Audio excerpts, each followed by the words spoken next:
আমাৰ সৈতে এইখিনি মুহূৰ্তত এগৰাকী মহিলা আছে। সেই মহিলাগৰাকী আচলতে বিভিন্ন সৰুৰ পৰাই মইনা পাৰিজাতৰ পৰা আৰম্ভ কৰি বিভিন্ন সাংস্কৃতিক অনুষ্ঠানৰ লগত তেখেত জড়িত হৈ আজি এটা পৰ্যায় পাইছে। আৰু তেখেতৰ অৰিজিনেল ঘৰ যি জামুগুৰিত তেখেতৰ বাসগৃহ আছিলে, আৰু তাত সৰুৰ পৰা এটা সাংস্কৃতিবান পৰিৱেশত তেওঁ ডাঙৰ দীঘল হৈছিল। সৰুৰ পৰা মইনা পাৰিজাতেই হওক বা বিদ্যালয়ৰ যিকোনো অনুষ্ঠানেই হওক বা ৰাস ভাওনাকে ধৰি বিভিন্ন অনুষ্ঠানৰ লগত বাইদেউ জড়িত হৈ আছিল।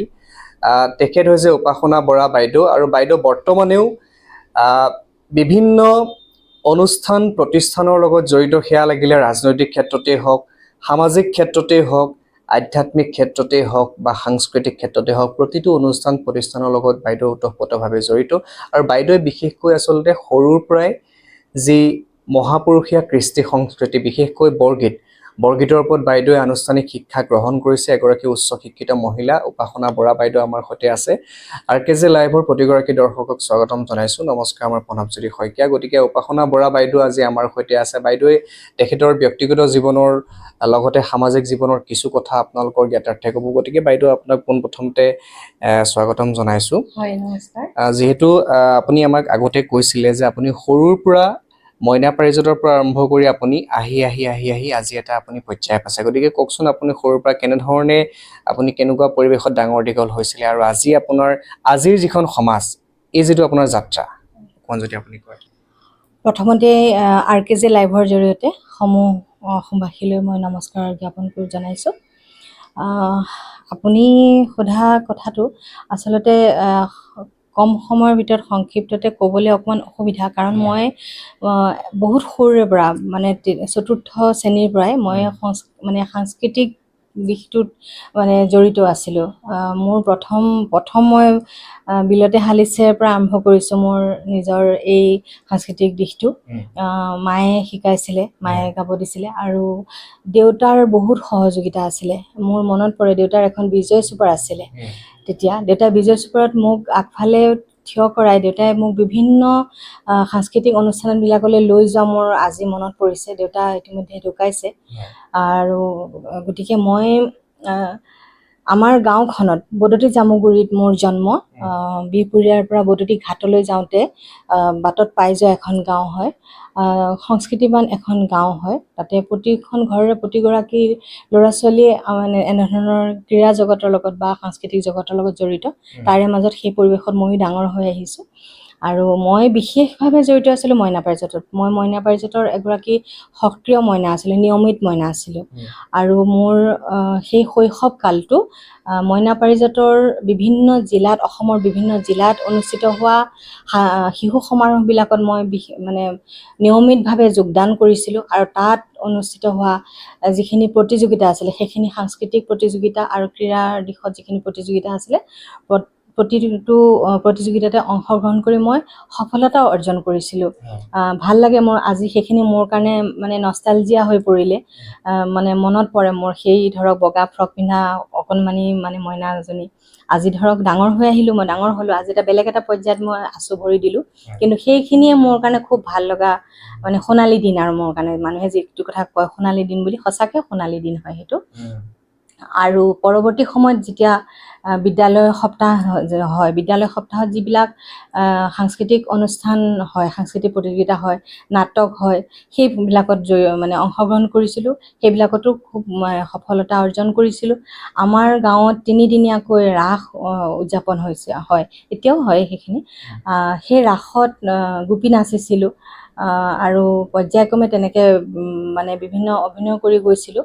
আৰু বৰ্তমান মই বিয়াৰ পিছত মই সাংস্কৃতিক যিখিনি মোৰ আছিল, মই যিখিনি জড়িত হৈ আছিলোঁ সাংস্কৃতিক দিশত, মই সকলো গীতেই গাইছিলোঁ। মই বিষ্ণুৰাভা গীত গাইছিলোঁ, মই জ্যোতিপ্ৰসাদ আগৰৱালাদেৱৰ গীত গাইছিলোঁ, বা মই লোকগীত গাইছিলোঁ, বৰগীত গাইছিলোঁ। কিন্তু এতিয়া মই সেই গোটেইখিনিৰ মাজৰ পৰা বৰগীতক বিশেষভাৱে ধৰি ৰাখিছোঁ বুলি ক'লে ভুল হ'ব। ধৰি ৰাখিবলৈ মই প্ৰয়াস কৰিছোঁ। মই এতিয়াও ছাত্ৰী হয়। মই বৰপেটা সত্ৰৰ আৰ্হিত এতিয়াও মই বৰগীতৰ চৰ্চা কৰি আছোঁ। মোৰ গুৰু দিগন্ত দাস ছাৰ আৰু তেখেতৰ তত্ত্বাৱধানত মই বৰগীতৰ চৰ্চা কৰিছোঁ। আৰু মই চূড়ান্ত পৰীক্ষা দিবৰ কাৰণে এতিয়াও মই বাকী আছে মোৰ, কাৰণ মই অকণমান সামাজিকভাৱে জড়িত হৈ থকাৰ কাৰণে মই সময়টো উলিয়াব নোৱাৰাৰ হেতু মই সেই চূড়ান্ত পৰীক্ষাটোত অৱতীৰ্ণ হ'ব পৰা নাই। কিন্তু মই আশা ৰাখিছোঁ, মনত আশা পুহি ৰাখিছোঁ, মই খুব সোনকালে মই সেই চূড়ান্ত পৰীক্ষাত অৱতীৰ্ণ হৈ মই মোৰ এই যিটো বিষয় সেই বিষয়টোক মই সম্পূৰ্ণ কৰিব পাৰিম। ইতিমধ্যে বাইদেৱে সকলোখিনি কথা উল্লেখ কৰিছে। তেওঁ কেনেধৰণে সৰুৰ পৰা আহি আহি বৰ্তমানৰ আজিৰ পৰ্যায় পাইছে, আৰু আজিৰ অনুষ্ঠানসমূহতো বাইদেৱে আচলতে বিভিন্ন অনুষ্ঠানত এতিয়াও বৰগীত পৰিৱেশন কৰে। আমি বাইদেউৰ মুখেৰে আপোনালোকক বৰগীত শুনাম। কিন্তু বাইদেউ, বৰ্তমান সময়ত যথেষ্ট আপুনি ব্যস্ত হৈ আছে, ৰাজনৈতিক ক্ষেত্ৰতে হওক বা আধ্যাত্মিক অনুষ্ঠানতে হওক, সাংস্কৃতিক অনুষ্ঠানতে হওক। গতিকে আপুনি দৰ্শকসকলৰ কাৰণে জনাব নেকি বৰ্তমান আপুনি কেনেধৰণে ব্যস্ত হৈ আছে, কি কি অনুষ্ঠানৰ লগত বৰ্তমান আপুনি কাম কৰি আছে? প্ৰথমতেই মই ক'ম, মই শ্ৰীমন্ত শংকৰদেৱ সংঘৰ এগৰাকী সেৱক। মই এগৰাকী ব্ৰাহ্মীণ ছোৱালী। কিন্তু বিবাহ সূত্ৰে মই যেতিয়া মাধৱপুৰলৈ মই বিবাহ হৈছোঁ, প্ৰফুল্ল বৰা মোৰ স্বামীৰ নাম, আৰু মোৰ শহুৰ দেউতা তেখেতো ইতিমধ্যে স্বৰ্গগামী হৈছে। দেউতা 1960 চনৰ পৰা শ্ৰীমন্ত শংকৰদেৱ সংঘৰ লগত জড়িত আছিলে। গতিকে তেতিয়া দেউতাই গা ধুই উঠি যেতিয়া নামঘৰৰ গোসাঁইঘৰত মানে নিয়মিতভাৱে ভাগৱত চৰ্চা কৰে, ভাগৱত পাঠ কৰে। অৱশ্যে তেতিয়া মোৰ বয়স অলপমান কম আছিলে। গতিকে সেই কথাখিনি আয়ত্ব কৰিবৰ কাৰণে মোৰ সেইখিনি সময়ত বিবেক বুদ্ধিয়ে ইমান মোক লগ দিয়া নাছিল যদিও, কিন্তু দেউতাক নিয়মিতভাৱে সেইখিনি দেখি আৰু আমাৰ ঘৰলৈ তেনেকৈ শ্ৰীমন্ত শংকৰদেৱ সংঘৰ বিভিন্ন সংগী ভকত আহে, আৰু মোৰ স্বামীও এই শ্ৰীমন্ত শংকৰদেৱ সংঘৰ লগত বিশেষভাৱে তেখেত জড়িত। গতিকে তেনেধৰণে সেই সমাজখনকো পাই মোৰ মনেও বা মোৰ বিবেক বুদ্ধিও লাহে লাহে আধ্যাত্মিক দিশলৈ মোক আগুৱাই যোৱাত যথেষ্টখিনি সহায় কৰিলে। গতিকে প্ৰথমেই মই ক'ব লাগিব শ্ৰীমন্ত শংকৰদেৱ সংঘৰ লগত মই বিশেষভাৱে জড়িত। আৰু আপোনালোকে গম পাব চাগে, এই 2025 চনতে খাৰাজঘাটত সদৌ ভিত্তিত আমন্ত্ৰিত ভাওনা সমাৰোহ প্ৰতিযোগিতা হৈছিলে। তাতে বিভিন্ন ধৰণৰ উপসমিতি তেখেতসকলে মূল সমিতিয়ে গঠন কৰিছিলে। তাৰে মাজত এখন সমিতি হৈছে মহিলা কোষ। সেই মহিলা কোষৰ সভানেত্ৰীৰ দায়িত্ব আমাৰ ওপৰত অৰ্পণ কৰিছিলে। আৰু পৰৱৰ্তী সময়ত সেই মূল সমিতিয়ে এইটো মানে ঘোষণা কৰিলে যে বৰ্তমান যিখন সমিতি গঠন হ'ল, অনিৰ্দিষ্ট কাললৈকে সেই সমিতিখনেই বাহাল থাকিব। গতিকে বৰ্তমান মই সেই মহিলা কোষৰ সভানেত্ৰী হিচাপে মই দায়িত্ব ভাৰ লৈ আছোঁ। আৰু আমাৰ নাৰায়ণপুৰ যিখন আমাৰ নগৰ, নাৰায়ণপুৰ নগৰৰ অৱস্থিত শ্ৰী শ্ৰী ফুলনি থানত যি বছৰেকীয়া যি ভাগৱত পাঠ হয়, সেই ভাগৱত পাঠ সমিতিৰ লগতো জড়িত হৈ আছোঁ। আৰু তেনেধৰণে বিভিন্ন ধৰণৰ সামাজিক অনুষ্ঠান বা সাংস্কৃতিক অনুষ্ঠানৰ লগত মই জড়িত। আৰু আমাৰ গুৱাহাটীতো এখন বাসগৃহ আছে। সেই বাসগৃহখন আমাৰ য'ত আছে তাতে যিখন আমাৰ আৱাসন, শান্তিগ্ৰাম আৱাসন, সেই আৱাসনত ভাগ নামঘৰ আছে। সেই নামঘৰ সমিতিৰো আজি প্ৰায় 7 বছৰ ধৰি সম্পাদিকাৰ দায়িত্ব পালন কৰি আছোঁ। গতিকে তাতো মই জড়িত হ'বগৈ লাগে, সময়ে সময়ে জড়িত হ'ব লাগে। আগন্তুক আগষ্টৰ 2 তাৰিখে সেই নামঘৰ ভাগৰ প্ৰতিষ্ঠা দিৱস আহি আছে। গতিকে তাৰ কাৰণেও মই এতিয়া যোজা চলাই আছোঁ। এনেধৰণে বিভিন্ন সাংস্কৃতিক অনুষ্ঠান বা সামাজিক অনুষ্ঠানৰ লগত, বা এনেকুৱাও নহয় নিৰ্দিষ্টভাৱে কিবা দায়িত্ব পালন নাই কৰা যদিও বা দায়িত্বত মই নাথাকাকেও মই সেই অনুষ্ঠানসমূহৰ লগত মই জড়িত হৈ থাকোঁ। সমিতিসমূহে বিচাৰে বা সেই অঞ্চলৰ ৰাইজে বিচাৰে, ব্যক্তিগতভাৱে কোনোবাই বিচাৰি তেওঁলোকে সেই সমাজখনৰ লগত ধৰক আমাক মোক চিনা পৰিচয় কৰাই দিয়ে। আৰু তেনেধৰণেও মই বিভিন্ন ধৰণৰ অনুষ্ঠানৰ লগত জড়িত হৈ আছোঁ। আৰু এইটো আচলতে মই জড়িত হৈ আছোঁ বুলি যদিও মই কথাটো কৈছোঁ, কিন্তু এইটো মোৰ সৰুকালৰ পৰা মোৰ চলি অহা এটা কথা। কাৰণ মই অলপ দেৰি আগতে মই উল্লেখ কৰিছোঁ মইনা পাৰিজাত। কাৰণ মইনা পাৰিজাতৰ নামটো মোৰ জীৱনত মই সদায় প্ৰতিটো ক্ষেত্ৰতে মই মুখলৈ আনিবই লাগিব, আহিবই মোৰ মুখলৈ। কিয়নো সেই মইনা পাৰিজাতৰ অৱদান মোৰ জীৱনত বহুত। তাৰমানে আজি মই এখন সমাজত থিয় হ'বৰ কাৰণে বা আজি মই আপোনাৰ সন্মুখতে আপোনাৰ আগতে আজি কথাখিনি ক'বৰ কাৰণে মোৰ যিটো মানসিক যিটো প্ৰস্তুতি, সেই প্ৰস্তুতিটো মোক সেই 10-12 বছৰ বয়সৰ পৰা মইনা পাৰিজাতে প্ৰদান কৰিছিলে। গতিকে সেই মইনা পাৰিজাতৰ লগত জড়িত হৈ তেনেধৰণে সামাজিক ক্ষেত্ৰত বিভিন্ন ধৰণৰ ব্যক্তিৰ লগত চিনা পৰিচয় হৈ গতিকে মোৰ ভাল লগা হৈ পৰিলে, এইটো এটা মোৰ হবি নিচিনা হৈ পৰিলেগৈ। আৰু এতিয়া মই ভাল পাওঁ, সমাজৰ মাজত থাকি ভাল পাওঁ, বিভিন্নজনৰ লগত থাকি ভাল পাওঁ, তেনেধৰণে মই সামাজিকভাৱে জড়িত হৈ আছোঁ। বাইদেউ আৰু অন্যান্য কথা পাতিম, কিন্তু আপুনি যিহেতু মইনা পাৰিজাতৰ পৰা আপুনি গীত গাই আহিছে কম বয়সৰ পৰাই, গতিকে এতিয়াও আপুনি বিভিন্ন অনুষ্ঠানত আমি দেখা পাই থাকোঁ বা ৰাইজে দেখা পাই থাকে যে আপুনি খুব সুন্দৰভাৱে আপুনি বৰগীত পৰিৱেশন কৰে। গুৰুজনাৰ যি সৃষ্টি আজি আপুনি ধৰি ৰাখিছে বা এতিয়াও আপুনি সেইসমূহৰ লগত জড়িত হৈ আছে বা শিকি আছে এতিয়াও। গতিকে অকণমান যদি আপুনি বৰগীতৰ কলি আমি যদি ৰাইজক শুনাব পাৰোঁ। হয়, সঁচা কথা ক'বলৈ গ'লে সামাজিক এনেধৰণৰ যিখিনি কাম কাজত জড়িত হৈ থাকি মই বহুদিন হ'ল, প্ৰায় এবছৰ মানে হ'ল, মই বৰগীতৰ চৰ্চাৰ পৰা নিজক সম্পূৰ্ণভাৱে আঁতৰাই ৰাখিবলগীয়া হৈছে। আৰু বৰগীত হৈছে শ্ৰীমন্ত শংকৰদেৱ গুৰুজনাৰ বিভিন্ন সৃষ্টিৰাজিৰ অসমীয়া সমাজলৈ তেখেতে আগবঢ়াই যোৱা বিভিন্ন অৱদানৰ মাজৰ এক অন্যতম আধ্যাত্মিক তেখেতৰ সৃষ্টি বৰগীত। এই বৰগীতৰ কাৰণে আচলতে পৰিৱেশ লাগে, হয়, পৰিৱেশ লাগে, মানসিকভাৱে পৰিৱেশ লাগে, বিশেষকৈ মানসিকভাৱে পৰিৱেশ এটা লাগে। তথাপিতো আপুনি যিহেতু কৈছে, মই অকণমান জাষ্ট গুৰুজনাক মই স্মৰণ কৰিছোঁ, তেখেতৰ সৃষ্টি এটি মাধৱদেৱ গুৰুজনাৰ এটি বৰগীতেৰে। হৰি হে ৰে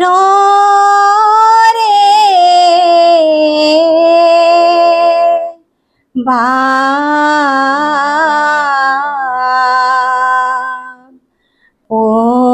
পহিলো হৰণে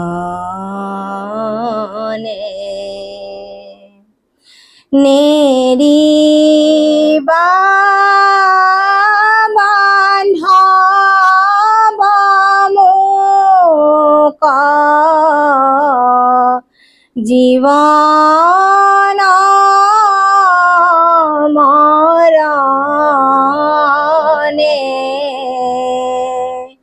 হৰি হে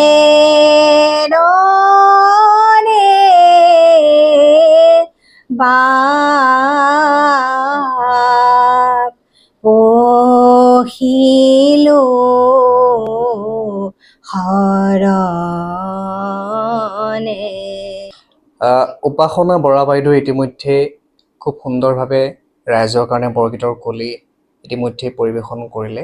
আৰু তাৰ সমান্তৰালভাৱে শৈশৱৰ পৰা বাইদেউৰ যিটো যাত্ৰা, বিশেষকৈ সামাজিক সাংস্কৃতিক ক্ষেত্ৰত বা কেনেকুৱা এটা পৰিৱেশত বাইদেউ ডাঙৰ দীঘল হৈ কেনেকুৱা এখন সমাজৰ জৰিয়তে আজি এই পৰ্যায়টো পাইছে। আৰু বাইদেউক আমি দেখা পাই থাকোঁ যে ৰাজনীতিৰ লগতো বাইদেউ ওতঃপ্ৰোতভাৱে জড়িত। বহু বছৰৰ পৰা ৰাজনৈতিক দলত বাইদেৱে এগৰাকী কৰ্মী হিচাপে কাম কৰি আহিছে। বাইদেউ, মই যিহেতু বহু ৰাইজে জানে, তথাপিতো আমি জনাব বিচাৰিছোঁ যে আপুনি এইসমূহৰ সমান্তৰালভাৱে আপুনি কিন্তু বহুদিনৰ পৰা আপুনি এগৰাকী ৰাজনৈতিক কৰ্মকৰ্তা হিচাপেও আপুনি কাম কৰি আহিছে দলত।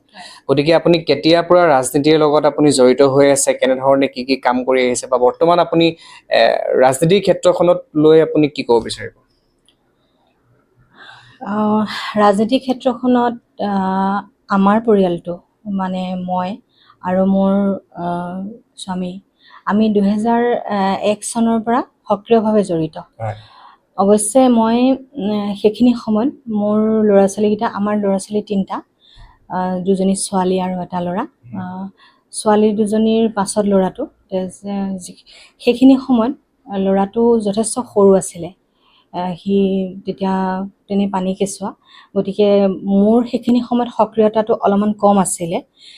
কিন্তু মোৰ স্বামী যি ৰাজনৈতিক ক্ষেত্ৰখনত তেখেতৰ মানে সক্ৰিয়ভাৱে তেখেত জড়িত আছিলে। গতিকে তেখেতক মই বিভিন্ন ধৰণে, যদিও কেঁচুৱাটো ল'ৰাটো মোৰ সৰু আছিলে, তাক লগত লৈ হ'লেও তেখেতৰ লগতে মই তেনেধৰণৰ ৰাজনীতিক ক্ষেত্ৰত হওক মানে সামাজিক ক্ষেত্ৰত ৰাজনীতিৰ সমসাময়িকভাৱে সামাজিক কিছুমান অনুষ্ঠানতো জড়িত হ'বলগীয়া হয়। সেই তেনেধৰণে তেখেতৰ লগতো মই সহযোগিতা আগবঢ়াই পিছত যেতিয়া মোৰ ল'ৰা যেতিয়া ডাঙৰ হ'ল, তাক যেতিয়া মই মানে এৰিব পৰা হ'লোঁ, ঘৰত যেতিয়া এৰিব পৰা হ'লোঁ, তেতিয়া ৰাজনীতি ক্ষেত্ৰত মই সক্ৰিয়ভাৱে জড়িত হৈছোঁ। আৰু বৰ্তমান মই ভাৰতীয় জনতা পাৰ্টীৰ মহিলা মৰ্চাৰ ৰাজ্যিক কোষাধ্যক্ষা হিচাপে আছিলোঁ আৰু বৰ্তমান মই ৰাজ্যিক মহিলা মৰ্চাতে আছোঁ। আৰু মই বিহপুৰীয়া সমষ্টিৰ হয় যিহেতু, গতিকে বিহপুৰীয়া সমষ্টিত আমাৰ যিমানবিলাক ৰাজনৈতিক আমাৰ হয় সভা সমিতি হয়, সেইখিনিত আমাৰ মহিলা মৰ্চাৰ দায়িত্ব থাকে। গতিকে তেনেধৰণে মানে সেই সভা সমিতিবিলাকত জড়িত হ'ব লাগে। আৰু তেনেধৰণে বিভিন্ন অঞ্চলত আমি এই সমষ্টিৰ বিভিন্ন অঞ্চলত হোৱা অনুষ্ঠান সভাবিলাকৰ লগত জড়িত হৈ দলীয় কাৰ্যকৰ্তাসমূহৰ লগত আমি একেলগে মই থাকি তেনেধৰণে জড়িত হৈ আছোঁ। কিমান চনৰ পৰা আপুনি জড়িত হৈছে বিজেপি দলৰ লগত? বিজেপি দলৰ লগত 2013 চনৰ পৰা জড়িত হৈ আছোঁ। আৰু মই ৰাজ্যিক কোষাধ্যক্ষা হিচাপে ইয়াৰ আগৰ বৰ্তমান যিখন সমিতি আছে তাৰ আগৰ সমিতিখনত মই ৰাজ্যিক কোষাধ্যক্ষা হিচাপে আছিলোঁ। আৰু এতিয়া মই মহিলা মৰ্চাত ৰাজ্যিকতে আছোঁ। আৰু আমাৰ সমষ্টিভিত্তিক যিখিনি ধৰক হয় আমাৰ সেইখিনিতে মানে ৰাজ্যিকৰ পৰা যিখিনি নিৰ্দেশ আহে, বিভিন্ন জিলাত প্ৰভাৰী হিচাপে নিযুক্তি প্ৰদান কৰে, সেই জিলাবিলাকত গৈ প্ৰভাৰী দায়িত্ব পালন কৰিবলগীয়া হয়, তেনেধৰণে আছে। বাইদেউ, যিহেতু আপুনি ইতিমধ্যে কৈছে যে বিজেপি দলৰ এগৰাকী কৰ্মকৰ্তা হিচাপে বা মহিলা মৰ্চাৰ আপুনি কোষাধ্যক্ষৰ দায়িত্বত আছে 2013 চনৰ পৰা আপুনি বিভিন্ন দায়িত্বত আপুনি দলৰ লগত জড়িত হৈ আছে। গতিকে বৰ্তমান চৰকাৰখনৰ কাম কাজসমূহৰ বিষয়ে বা বিশেষকৈ মুখ্যমন্ত্ৰী ডক্টৰ হিমন্ত বিশ্ব শৰ্মাৰ যিসমূহ কৰ্মৰাজি, যদি আপুনি একেটা দলৰে এগৰাকী কৰ্মী, তথাপিতো আপুনি কেনেধৰণে চাইছে যে ৰাইজৰ মাজত কেনেধৰণে প্ৰভাৱ পেলাইছে বা আপুনি কি ক'ব বিচাৰিব চৰকাৰখনৰ কাম কাজক লৈ বা মুখ্যমন্ত্ৰী ডক্টৰ হিমন্ত বিশ্ব শৰ্মা সন্দৰ্ভত? ডক্টৰ মুখ্যমন্ত্ৰী হিমন্ত বিশ্ব শৰ্মা ডাঙৰীয়াৰ বিষয়ে যদি মোক আপুনি ক'বলৈ কয়, কথাখিনিতো কৈ আচলতে তেখেতৰ বিষয়ে কথাখিনি কৈ শেষ কৰিব নোৱাৰা এটা কথা আচলতে। কিন্তু মোৰ দৰেই আমাৰ দলীয় কাৰ্যকৰ্তাসকলৰ এটা অনুভৱ, বিশেষকৈ মোৰ এটা অনুভৱ, তেখেত আমাৰ অসমৰ মুখ্যমন্ত্ৰী হিচাপে দায়িত্ব লোৱা আচলতে বহুত পলম হ'ল। বহু বছৰ আগতেই ডক্টৰ হিমন্ত বিশ্ব শৰ্মা ডাঙৰীয়াই মুখ্যমন্ত্ৰী হিচাপে অসমৰ দায়িত্ব ল'ব লাগিছিলে। কিয়নো আপুনি মোতকৈ হয়তো বিশেষভাৱে বেছিকৈ জানিব, কিয়নো তেখেতৰ যি কাৰ্যকাল, সেই কাৰ্যকাল ইমান চাবলৈ গ'লে বহুত কম। সেই কম সময়ৰ ভিতৰতে অসমখনক তেখেতে এটা যিটো দিশত লৈ গুচি গ'ল বুলিয়ে ক'ব লাগিব। আৰু বৰ্তমানো যিখিনি তেখেতে ধাৰা মানে অব্যাহত ৰাখিছে আৰু অনাগত দিনৰ কাৰণে তেখেতৰ যিখিনি পৰিকল্পনা, সেইখিনি সঁচাকৈ কৈ আচলতে সেই কথাখিনি প্ৰকাশ কৰাটো সম্ভৱ নহয়। সেইখিনি আচলতে অসমৰ জনসাধাৰণৰ প্ৰত্যেকৰে অনুভৱ। কাৰণ আজি প্ৰতিটো ক্ষেত্ৰতে তেখেতে মানে ৰাস্তা ঘাটৰ পৰা ধৰি লৈ, বিদ্যালয়ৰ পৰা ধৰি লৈ, আপুনি দেখক ধৰক মানে নদীৰ গৰাখহনীয়াৰ পৰা ধৰি লৈ যিখিনি আন্তঃগাঁথনি, বা আজি আপুনি মানে উল্লেখযোগ্যভাৱে আপুনি চাওক জাগিৰোডত যিটো টাটাৰ যিটো প্ৰকল্প হৈ আছে, ছেমি কণ্ডাক্টৰ যিটো প্ৰকল্প হৈ আছে, যিটো ক্ষেত্ৰত আমাৰ অসমৰ অতি কমেও 30,000 মানে যুৱকে তাত সংস্থাপিত হ'ব। 30,000 যুৱক সংস্থাপিত হোৱা মানে 30,000টা পৰিয়ালৰ ঘৰলৈ ৰোজগাৰ আহিব। যিটো কথা আগতে অসমৰ ৰাইজৰ কাৰণে ভবাটো মানে দুৰূহ আছিলে, মানে ভাবিব পৰা নাছিলে যে অসমত এনেকুৱা এটা দিনো আহিব নেকি, বা অসমত এনেকুৱা এটা প্ৰজেক্ট হ'ব পাৰে নেকি। ইতিমধ্যে উপাসনা বৰা বাইদেৱে সকলোখিনি কথা উল্লেখ কৰিছে। বাইদেউ, যিহেতু আপুনি বিজেপি দলত আপুনি দীৰ্ঘদিনৰ পৰা এগৰাকী মহিলাৰ আপোনালোকৰ যি কাৰ্যনিৰ্বাহক তাৰ সদস্য হিচাপে কাম কৰি আছে বা বিভিন্ন দায়িত্বতো আছে, আৰু বিজেপি দলটো আমি দেখা পাইছোঁ এইবাৰ বিগত পঞ্চায়ত নিৰ্বাচনতে বহুসংখ্যক মহিলাই প্ৰতিদ্বন্দ্বিতা আগবঢ়াইছে গতিকে আপোনালোকৰ দলে মহিলাসকলক অগ্ৰাধিকাৰ দিয়াৰ কাৰণে কি কি ব্যৱস্থা গ্ৰহণ কৰিছে বা যিহেতু আগন্তুক ২৬ৰ নিৰ্বাচনৰ মাজত মাত্ৰ কেইটামান দিন বাকী আছে তাৰ প্ৰাকখনত দলে যদি আপোনাক দায়িত্ব দিয়ে নিৰ্বাচনৰ কাৰণেই হওক সাজু হ'বৰ কাৰণে যদি দায়িত্ব দিয়ে ৰাইজৰ কাম কৰিবলৈ যদি আপুনি এটা সুযোগ পায় তেতিয়া আপুনি নিজকে কেনেধৰণে আগবঢ়াই লৈ যাম বুলি আপুনি আশা কৰে হয় এইখিনিতে ক'ব বিচাৰিম যে আমাৰ ভাৰতীয় জনতা পাৰ্টীয়ে মহিলাসকলক বুলি ক'লে যিখিনি আমাৰ সমাজৰ সাধাৰণ যিখিনি মহিলা তেখেতসকল লগতে আমাৰ দলৰ যিখিনি মহিলা কাৰ্যকৰ্তা তেখেতসকলক অগ্ৰাধিকাৰ যথেষ্ট পৰিমাণে দিছে আপুনি দেখিছে যে মহামহিম ৰাষ্ট্ৰপতি আমাৰ মহিলা কেন্দ্ৰৰ যিগৰাকী মূল বিভাগ বিত্ত বিভাগ আমাৰ তেখেত মহিলা আৰু অসমৰ বিত্তমন্ত্ৰীও আমাৰ মহিলা গতিকে আৰু দলীয় ক্ষেত্ৰতো দলীয় বিভিন্ন বিষয় বাবতো আমাৰ মহিলাসকলক দলে অগ্ৰাধিকাৰ দিছে সেইটো আপোনালোকে প্ৰত্যক্ষ কৰিছে আৰু মই মহিলা মৰ্চাৰ ৰাজ্যিক কাৰ্যনিৰ্বাহক হিচাপে মই আছোঁ আগৰ সমিতিখনৰ মই যিহেতু ৰাজ্যিক কোষাধ্যক্ষ হিচাপে কাৰ্যনিৰ্বাহ কৰিছিলোঁ এই ক্ষেত্ৰত বৰ্তমান যিহেতু মই মোৰ গৃহ সমষ্টি বিহপুৰীয়াত মই বিভিন্ন ধৰণৰ দলীয় কাৰ্যক্ৰমত মই নিজক জড়িত কৰিছোঁ বা মই মোৰ চেষ্টা কৰিছোঁ মোৰ দলীয় মানে নিৰ্দেশনা মোৰ ওপৰত যিখিনি আহে সেইখিনি পালন কৰিবলৈ চেষ্টা কৰিছোঁ আৰু মই সামাজিকভাৱে যিহেতু মই বহু বছৰৰ পৰাই মই সক্ৰিয়তাৰে মই নিজক মানে জড়িত কৰি ৰাখিছোঁ আৰু আমাৰ বিহপুৰীয়া সমষ্টিত দুখন নগৰ এখন হৈছে বিহপুৰীয়া নগৰ আৰু এখন হৈছে নাৰায়ণপুৰ নগৰ মই বিহপুৰীয়া নগৰৰ মই ছোৱালী আৰু মই নাৰায়ণপুৰ নগৰৰ মই বোৱাৰী এই হিচাপত মই দুইখন নগৰৰ অন্তৰ্ভুক্ত বা আশে পাশে যিখিনি আমাৰ দাঁতিকাষৰীয়া যিখিনি গাঁও আছে সেই প্ৰতিখন গাঁৱৰ লগত প্ৰতিটো অঞ্চলৰ লগত বিভিন্ন ধৰণৰ অনুষ্ঠানৰ যোগেদি মই মানুহখিনিৰ লগত মোৰ এটা সম্পৰ্ক গঢ় লৈ উঠিছে মই জড়িত সেয়া লাগিলে মানে কোনো ধৰণৰ সাংস্কৃতিক অনুষ্ঠান হওক বা আধ্যাত্মিক অনুষ্ঠান হওক কোনোবাই ধৰক ভাগৱত পাঠলৈ নিমন্ত্ৰণ জনাইছে কোনোবাই ভাওনালৈ নিমন্ত্ৰণ জনাইছে তেনেধৰণে বা কাৰোবাৰ ব্যক্তিগতভাৱেও কোনোবা ধৰণৰ কাৰোবাৰ ঘৰৰ অনুষ্ঠানত তেনেকৈ ধৰণেও মানুহৰ লগত সম্পৰ্ক মানে গঢ় লৈ উঠে গতিকে জনসংযোগটো যিহেতু মই এই ক্ষেত্ৰত মানে কৰিবৰ কাৰণে মোৰ এই সামাজিক যিখিনি মোৰ স্থিতি সেইটো মোক যথেষ্ট সহায় কৰিছে গতিকে আৰু সেইটোৰ জৰিয়তে আজি যদি কোনোবা এটা অঞ্চলত ধৰক শিমলুগুৰিতে আমাৰ যদি এখন দলীয় আমাৰ কিবা সভা অনুষ্ঠিত কৰিছে তাত গৈ মই মানুহখিনিৰ লগত মানে নতুনকৈ চিনা পৰিচয় হ'বলগীয়া মোৰ এটা মানে পৰিস্থিতি নহয় কাৰণ মই ইতিমধ্যে সেই অঞ্চলটোলৈ বেলেগ এটা অনুষ্ঠানৰ জৰিয়তে মই গৈছোঁ সেই মানুহখিনিৰ লগত মই এটা সংযোগ স্থাপন হৈছে গতিকে দলে যেনেধৰণে নিৰ্দেশনা প্ৰদান কৰিছে চেষ্টা কৰিছোঁ পালন কৰিবৰ কাৰণে মই মোৰ ১০০% দিছোঁ নাজানো মই ক'ৰবাত হয়তো কেতিয়াবা অকণমান কম হৈ থাকিব পাৰে মই কিন্তু মোৰ ফালৰ পৰা মই ১০০% মই মানে চেষ্টা দি ৰাখিছোঁ গতিকে যদি দলৰ ঊৰ্ধ্বতম মহলে যদি ভাবে যে সমাজখনক আগুৱাই নিবৰ কাৰণে সমষ্টিটোৰ ৰাইজৰ ক্ষেত্ৰত মই আৰু যদি কিবা কৰিবলগীয়া আছে আমাৰ দলে ভাৰতীয় জনতা পাৰ্টীয়ে মানে প্ৰতিগৰাকী মানুহৰ কাৰণে বা এটা অঞ্চলৰ কাৰণে বা সমাজখনৰ কাৰণে যিখিনি পৰিকল্পনা কৰি ৰাখিছে সেই পৰিকল্পনাখিনিক বাস্তৱ ৰূপ দিয়াৰ ক্ষেত্ৰত মহিলা হিচাপে মই সক্ৰিয় মহিলা হিচাপে যদি ভাবে যে এওঁক দায়িত্ব পালন দিলে তেওঁ এইখিনি ক্ষেত্ৰত নিজক আগুৱাই লৈ যাব পাৰিব বা দলটোৰ পৰিকল্পনাখিনিত বা দলৰ সপোনক তেওঁ বাস্তৱ ৰূপ দিয়াৰ ক্ষেত্ৰত আগবাঢ়ি যাব পাৰিব এইবুলি যদি দলে ভাবে